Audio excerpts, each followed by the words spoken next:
like a gift, cause she's looking hella fit, man.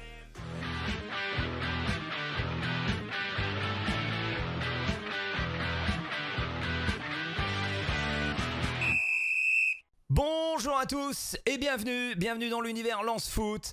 Vous le savez, ici c'est zéro langue de bois. Oui, tout ce qui devrait être dit sera dit. Bienvenue donc pour ce nouvel épisode de Lance Foot avec cette toute dernière journée de Ligue 1. Ça commence bien. Ils sont là, Franck Quedru, Eric Sicora, Rémi Buzine de Brut et Monsieur Johan Lachor. Salut les copains, ça va ? Salut tout le monde, ça va? Ça va. Bon, les amis, vous qui nous regardez chaque semaine, n'oubliez pas de vous abonner à notre chaîne YouTube, hein, vous likez et vous appuyez sur la petite cloche, comme ça vous serez au courant de tout ce qui se passe. C'est important pour Lance Foot. Tiens d'ailleurs, petit message, vous savez qu'on a battu le record absolu de nombre de vues sur une émission pour la dernière émission qui était face Sico qui fait deux vues. Plus de 7000 vues sur une seule émission, c'est énorme. Et c'était sur l'épisode du derby, donc voilà un grand... La semaine dernière, on a fait combien? Ouais, et pourquoi il n'est pas sorti en fait? Voilà, gros problème technique d'enregistrement. On fout le bordel dès le début. On tient à s'excuser bien évidemment auprès de tous les abonnés. Non, moi je peux te ramener du matos. Mais le problème, si vous voulez, moi je vais être franc, le problème c'est que des mecs comme Franck Quedru, Eric Sicora et Johan Lachor, ils coûtent tellement cher en tant que consultant qu'on a même plus moyen de se payer du matériel pour faire des bonnes émissions. Donc voilà, qu'est-ce que vous voulez que je vous dise? Quoi, tellement cher? On a dû reprendre 10 000 nous. Tiens, on a l'impression d'entendre Rudy Garcia. Et au fait, félicitations là pour Vimy, Yo et Franck là pour votre nouveau poste. Merci beaucoup. Bravo. Merci. Bon, et ça va être sympa. le défi, c'est quoi là le défi pour la saison prochaine? Parce qu'il en faut un pour chaque... Elle a dans 4 ans. Non, sérieux, c'est quoi alors? Mais l'idée là, c'est qu'on reprenne le club, qu'on le maintienne à ce niveau de National 3 assez facilement. Ouais. Et puis après, voilà, sur la deuxième saison, si on peut aller titiller cette première place, pourquoi pas. Donc on va voir ce qui est possible de faire. Mais en tout cas, moi, en tout cas, je suis très content d'aller là-bas parce que c'est un beau challenge et retourner sur les terrains, c'est toujours sympa. Et l'envie de prendre Franck Quedru, qu'est-ce qui t'est passé par la tête? T'as pété un plomb quoi? Quand il va être moins bien, je le ferai rigoler. Non, mais l'idée de Franck, voilà, ça fait longtemps que je lui avais dit si un jour il y avait possibilité, je le ferai avec toi. Et je lui ai proposé, il était d'accord et voilà, je pense qu'on va bien se compléter. Donc ça va être, je pense, une bonne team. Maintenant, à nous de mettre ce qu'il faut pour que ce soit valorisant pour les joueurs. Bon, en tout cas, on va suivre Vimy de près, hein, comme jamais on a suivi Vimy. Donc, ça va bétonner, hein. 2 défenseurs. Ça va. Je suis un génie. Enfin. Le geste défensif par Franck Quedru, il a volé. Toujours contre le vent. En tout cas, si t'as besoin de quelqu'un pour tenir la buvette, on est là avec Rémi, hein, les jours de match. J'espère que vous On passerez. est gratuit. Bien sûr qu'on sera là, bien sûr qu'on va passer. Avant de démarrer, tiens, on va féliciter notre consultant Guillaume Gillet parce qu'on a appris qu'il est Zèbre d'Or. Alors Zèbre d'Or, c'est donc le meilleur joueur de Charleroi, élu par les supporters. Donc voilà, meilleur joueur de la saison à Charleroi. Et en ce moment, il est très stressé par son avenir. Il passe des mauvais moments là, je peux vous le dire. Regardez, on a une vidéo, il nous l'a envoyée sur WhatsApp. Vous l'avez tous vu la vidéo de Guillaume Gillet? Il est très inquiet. Hein. Ouais, il a l'air perturbé. Ça a changé Charleroi. Il est en pleine galère là. On l'embrasse, il est à Marbella, Guillaume. On lui fait des grosses bises. Sylvain Charlet n'est pas là. Lui, pourquoi?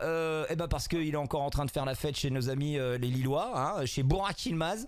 Il n'a pas pu revenir. Il est complètement fracasse, donc il n'est pas à l'heure. Donc on lui a dit, reste avec les Lillois et tu reviendras la semaine prochaine. On y va? On démarre? Vous êtes prêts? Allez, c'est parti avec le café crème des supporters. Lance Foot.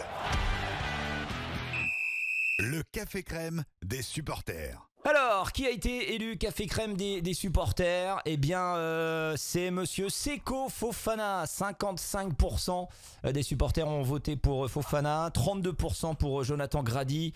Alors, quelques messages de supporters. On a Tomiz, 18, qui fait « C'est vraiment un guerrier Seko ». Il se bat toujours là. Dommage que sa frappe ait touché le poteau. Il aurait vraiment mérité de marquer. En tout cas, ils ont fait une superbe saison. Ils peuvent être très fiers de ce qu'ils ont réalisé. Bravo et merci.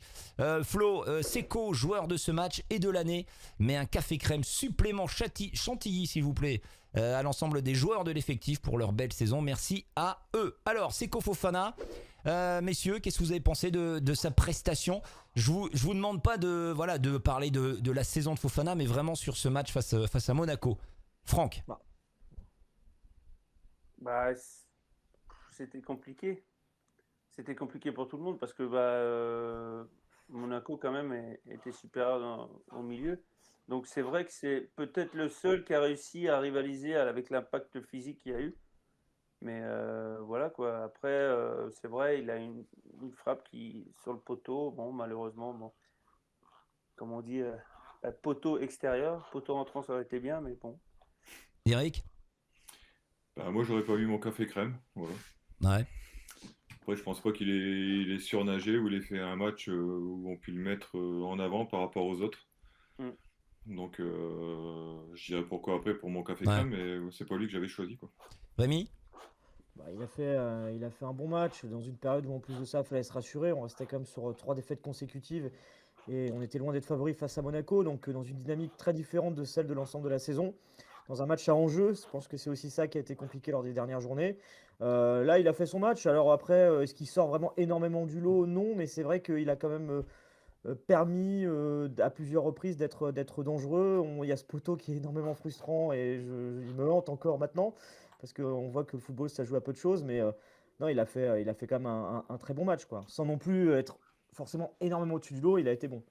Les statistiques de Seko Fofana sur ce match, 4 interceptions, 86% de passes réussies, 45 ballons touchés, un poteau, donc on va en reparler tout à l'heure, et 2 duels gagnés. Yo, t'es du quel avis ? C'est quoi ton avis sur la presta de Seko Fofana ? Il fait son match. Maintenant, voilà, peut-être sur ce genre de match, on attend un peu plus de lui pour qu'il puisse justement prendre le jeu à son compte et être un peu plus imposant pour l'équipe. Voilà, il ne l'a pas fait sur ce match-là, mais en tout cas, on sent que c'est une équipe. On sent quoi ? T'as fait un crochet, Yo. C'est pour ça qu'il rigole. Non, j'ai fait un crochet, si, dis-moi. non, parfait, Pas parfait. compris. Mais il n'y a rien à comprendre. Non, donc je disais, voilà, émoussé sur la fin de saison, et je pense qu'il est aussi, voilà, qu'il fait aussi partie des joueurs qui ont beaucoup donné et qui, sur cette fin de saison, a montré quelques signes d'une certaine fatigue. Alors, le classement du Café Crème de cette saison, la semaine prochaine, on fera d'ailleurs une émission spéciale, la toute dernière de la saison, en mode lance foot, la toute dernière, avec un bilan de la saison, et puis donc on va élire les meilleurs joueurs par ligne de cette saison, et donc le Café Crème d'or 2021, eh bien, c'est tout simplement Seko Fofana avec ce nouveau classement. Il l'a dominé. Il a été élu donc par les supporters 8 fois homme du match cette saison. Jonathan Klaus en 2e, Arnaud Kalimundo 3e. Je vous laisse découvrir le reste du classement. On passe au débrief. Lance foot. Le débrief. Alors, les statistiques de ce match face à Monaco. Elle parle d'elle-même, 34% de possession seulement pour le Racing, 66% pour donc Monaco. On a 19 tirs pour Monaco. Qu'est-ce qui se passe là ? Mais qu'est-ce qu'ils font ? Et vous pouvez être un peu sérieux les copains ou pas ? J'ai coupé les sons parce qu'il y a Il y a notre le mascotte qui a aboyé. Non. Hercule ? Mais faut le ramener Hercule. 4 tirs seulement pour le Racing, 19 pour Monaco, 1 tir cadré pour Lens, 3 pour Monaco, 338 passes sans et hors et 632 pour Monaco. Un match donc, on peut dire tendu, stressant. Qu'avez-vous pensé de cette rencontre, monsieur Eric Sicora ? Non, c'était un match.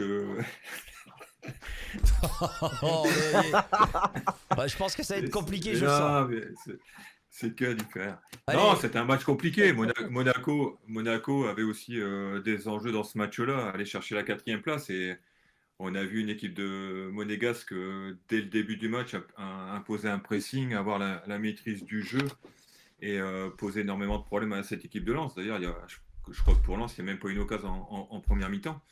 Donc c'était un match difficile. Ça s'est, je veux dire, c'était un peu mieux au fil du match, surtout avec les changements du coach. Les remplacements de Ganago et Sotoka pour Kalimendo et Corentin Jean, où ça a apporté de la percussion, de la vivacité et du mouvement. Mais voilà, après c'était un match aussi à la fin. J'y étais. Bon, Monaco, après, avec le résultat de Lyon, plus dans la gestion en fin de match. Mais c'est dommage parce que tu as des occasions, tu as un poteau, tu as aussi une occasion de Fofana seul devant le gardien. Et dans ce genre de match, quand tu as des opportunités comme ça, il faut les mettre, surtout que c'est compliqué. Donc voilà, mais je veux dire, même si on va parler de la place en Coupe d'Europe, c'est pas sur ce match-là que tu la perds. Ouais, exactement. Johan, qu'est-ce que tu as pensé Non, de cette rencontre? On a senti une équipe de Monaco supérieure à l'équipe de Lens, beaucoup plus de maîtrise, beaucoup plus de jeu vers l'avant. Voilà, c'était un match dominé par Monaco. Maintenant, Lens a su faire face, a su répondre aussi par quelques situations intéressantes et on aurait certainement pu prendre 3 points. Mais voilà, sur l'ensemble du match, voilà, je pense que le score de 0-0 est plutôt flatteur pour le Racing. Rémi? Une première mi-temps compliquée, c'est ce qui se passe souvent dans ce type de match-là, c'est que quand tu domines outrageusement, eh bien, quand tu marques pas, finalement, tu te mets un peu en danger. C'est ce que le Racing a connu de nombreuses fois cette saison où il n'a pas concrétisé. Cette fois-ci, c'était un peu le scénario inverse, c'est-à-dire avec une équipe de Monaco qui met le pied sur le ballon dès le début de match. On le voit, hein, les statistiques sont quand même, il y a quasiment le double de passes par rapport à l'équipe de Lens. Ils ont les occasions, ils ne concrétisent pas. Et en deuxième mi-temps, le Racing commence à se découvrir un petit peu plus, à avoir un petit peu plus d'assurance et se procure quelques occasions. Bon, très clairement, c'est vrai qu'il y a cette frustration par rapport au poteau de Seko Fofana, mais si on est réaliste, je veux dire, avec un match nul 0-0, on s'en tire bien quand même si après, bien évidemment, la finalité, elle est frustrante par rapport au classement final à la dernière journée. On a eu un très bon gardien aussi, il faut préciser. Ouais, on parlera tout à l'heure de la prestation, bien évidemment, de Jean-Louis Leca, qui a été très très fort une nouvelle fois. Franck, est-ce que tout simplement Monaco n'est pas trop fort c'est ce qui explique les statistiques, une telle différence? C'est une équipe là qui a fait que progresser, surtout sur cette fin de saison. Je sais pas leur ratio de points sur je vais dire sur les 15 derniers matchs, mais je pense qu'ils n'ont pas beaucoup perdu de points sur ces matchs-là. Donc Lens a fait une belle saison. C'est con que ça se jouait sur ce match-là. On aurait pu peut-être assurer quelques points avant. Malheureusement, on ne l'a pas fait. Et on savait que Monaco, eux, jouait quelque chose. Hein. Donc, ils ont su asseoir leur supériorité, j'ai envie de dire. Et forcément, donc, match tendu et arrivé à la 76e minute, tout aurait pu basculer avec cette frappe cette frappe de Fofana, donc sur le poteau, un boulet de canon. Eh bien, c'est l'œil du coach. Jingle. Lance foot. L'œil du coach. Eric, tu voulais justement revenir sur cette séquence, sur la séquence, donc œil du coach, c'est sur cette frappe de Fofana. Oui, tout à fait, Cyril. Donc, nous sommes à la 76e minute. Allez, vas-y. Non, sérieux. Donc, ouais, c'est une récup au milieu du terrain. Bon, c'est pas un jeu très académique de la part de Cahuzac et Doucouré. Et Attends, je t'interromps, il faut quand même expliquer pourquoi on est mort de rire. On a eu un problème encore de nouveau technique et donc Eric reprend exactement là où ça a coupé, c'est à l'œil du coach. Donc voilà, ça nous fait rire tous. Ouais, non, Pour la troisième fois. pour la troisième fois. Ouais, troisième fois, parce qu'il vous dit pas tout. Il vous dit pas tout. Ça fait 3 fois que je répète la même chose. Et le mec, il est tellement pro. T'as vu, ça passe comme une lettre à la poste. Il y retourne, l'œil du coach. Alors vas-y, Eric, l'œil du coach. Non, ce que je disais, c'est une action au départ avec un jeu aérien, alors qu'habituellement c'est toujours du jeu au sol entre Cahuzac et Doucouré. Ça part sur le côté. Yo, arrête, Yo. Sur Klaus. Et sur sa maîtrise, il rentre à l'intérieur. Il y a Corentin Jean qui appelle sur le côté droit, qui libère un espace, ce qui permet d'étirer les lignes et de trouver Kalimendo dans l'axe. Et il fait une maîtrise de haut jeu et il décale Fofana qui arrive lancé. l'une des seules fois dans le match où il trouvait qu'il était parti sans le ballon et pas parti dans des dribbles. Il fait la bonne maîtrise. Il fait la bonne maîtrise et il se retrouve sur son pied gauche. Malheureusement, il est un peu en déséquilibre et il trouve le poteau. Ce qu'on dit généralement aux attaquants dans ce genre de situation, c'est de croiser le petit filet au sol ou soit en l'air, parce que c'est compliqué pour le gardien d'aller chercher. Ce qui est dommage, c'est que ça aurait pu ouvrir le score pour les Lensois, même si c'était un match compliqué, et d'avoir d'autres opportunités après. Mais c'est l'une des seules actions dans le match où on a vu un peu ce qu'on avait vu tout au long de la saison, avec un jeu fixation pour aller sur un côté et aller à l'opposé. Et c'est ce qui s'est passé sur cette situation. Malheureusement, le sort n'a pas voulu que ça sourie au Lensois, et c'est plutôt poteau extérieur que poteau intérieur. Voilà, donc ça fait ce 0-0. Et ben voilà, et on peut applaudir parce que ça c'est de la prestation. Non, mais on la refait dans 5 minutes, non? Pour la 4e fois. Prise numéro 4, œil du coach. Non, bravo. Merci. Enregistre là, celle-là déjà. Ouais. Merci Eric. Et l'autre, un enfoiré. Non, pardon, mais à un moment donné, je suis parti tout seul, laisse tomber. On y va les copains. J'aimerais qu'on... Bon, bah donc l'œil du coach, donc on est à la 76e minute. J'aimerais qu'on s'arrête. Je suis plutôt au sol, Oh, alors là, putain. c'est- Ouais, peu académique par rapport. J'aimerais qu'on s'arrête sur l'animation offensive sur ce match face à Monaco. Ok, Franck, donc on est à la 76e minute. C'est une récupération. Franck, tu voulais t'atteler la prestation de Flo Sotoka. Oui, tacler, c'est un grand mot. Je trouve qu'il a été un peu moins rayonnant que les matchs auxquels il avait participé avant. Je pense que il n'a pas joué depuis un certain temps. Le manque de rythme a fait que peut-être il n'a pas trouvé sa place. Et Monaco a aussi bien joué le coup. Donc c'était un match compliqué pour les deux attaquants. Yo, qu'est-ce que tu as pensé de la prestation de Ganago? Parce que certains supporters, eux, ont plutôt taclé Ganago. Noé, Ganago, hors-jeu, passe ratée ou duel perdu. Ganago Pardon Ganago, non Pardon? Ignatus Non, Ganago non Mais qu'est-ce qu'il y a? Hibernatus. Un peu de sérieux, s'il vous plaît. Oui, c'est vrai. Ganago, hors-jeu, passe ratée ou duel perdu. Beaucoup des ballons qu'il touchait étaient quelques secondes plus tard monégasques. Une vraie déception sur ce match. Et puis, Viamlu76 qui écrit Ganago impuissant et depuis sa blessure manque de repères offensifs. Johan, est-ce que tu es d'accord avec ses supporters? Ouais, sur ce match-là, oui, effectivement, il était plutôt en difficulté. Maintenant, je pense que ça s'explique aussi par la prestation de Monaco. Voilà, et Lens n'a pas eu la possession de balle, n'a pas pu, à un moment donné, mettre son jeu en place. Et dans ces conditions, c'est très difficile pour un joueur comme Ganago. Il n'a pas pu profiter des espaces et des ouvertures par les autres joueurs. Donc, voilà, c'était un match difficile pour lui. Et c'est vrai que depuis sa blessure, on espère qu'il revienne aux performances qu'il a montrées en début de saison. Voilà, c'est pas le cas. On espère maintenant qu'il va bien se reposer pendant la période estivale et qu'il va pouvoir revenir la saison prochaine en forme. Mais qu'est-ce qu'il fait? Siko, il est en train de ranger son salon ou quoi? Autre petit tacle, c'est celui de Pierrick. Mon cœur se brise, mais Doucouré est passé complètement à côté de son match. Mais comme d'autres, c'est d'ailleurs un miracle qu'il finisse le match sans carton. Après, en face, ce n'étaient pas des peintres non plus, mais c'est bien, l'apprentissage se poursuit pour lui. Il apprend, Rémi, qu'est-ce que t'en as pensé de tout ça, Oui, toi? apprentissage. Pour moi, Cheikh Doucouré, c'est à l'image de Loïc Badet. C'est-à-dire qu'ils font une saison remarquable, mais parfois, il y a encore quelques gestes qui ne sont pas forcément très bien inspirés. Certaines passes en retrait ou certains tacles parfois trop appuyés qui peuvent mettre l'équipe en danger parce que risque d'infériorité numérique ou d'encaisser un but. Il y en a quelques-uns à mettre à leur actif cette saison, mais bon, voilà, ça montre encore qu'il y a une marge de progression importante pour ces deux joueurs qui ont fait une saison incroyable. Ils découvraient tous les deux l'élite cette saison et ils ont vraiment été exceptionnels. Donc voilà, ça montre que quand on parle que ces joueurs puissent peut-être quitter le Racing cet été, ils ont aussi encore des choses à apprendre avec Lens au niveau avant peut-être de pouvoir voir autre chose parce que c'est sûr qu'il y a un avenir doré pour ces deux joueurs.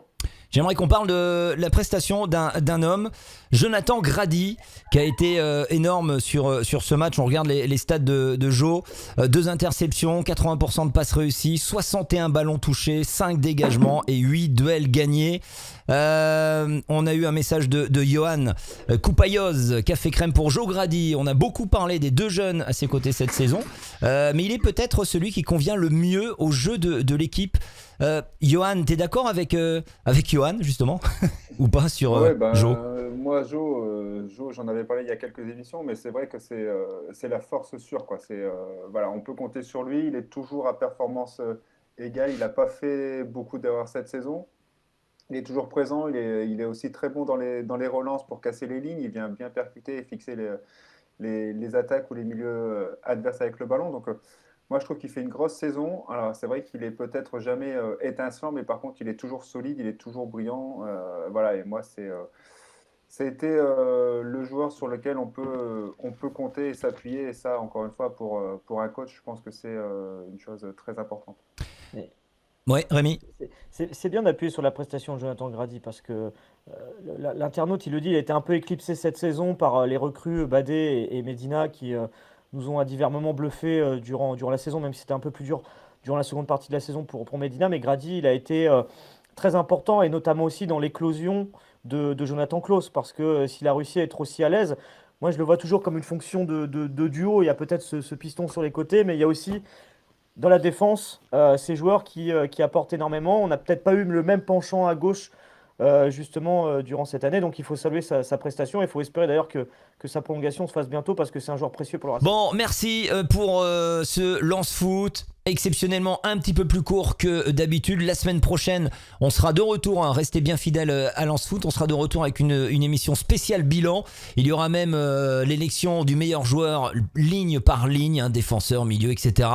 On parlera également mercato et puis sachez que Lance Foot sera là. Il n'y a pas de pause. On sera là pour l'Euro puisque ça va se transformer en Eurofoot et on sera là pour le mercato cet été bien évidemment. Passez une très très belle semaine. Merci les copains et à la semaine prochaine. Salut.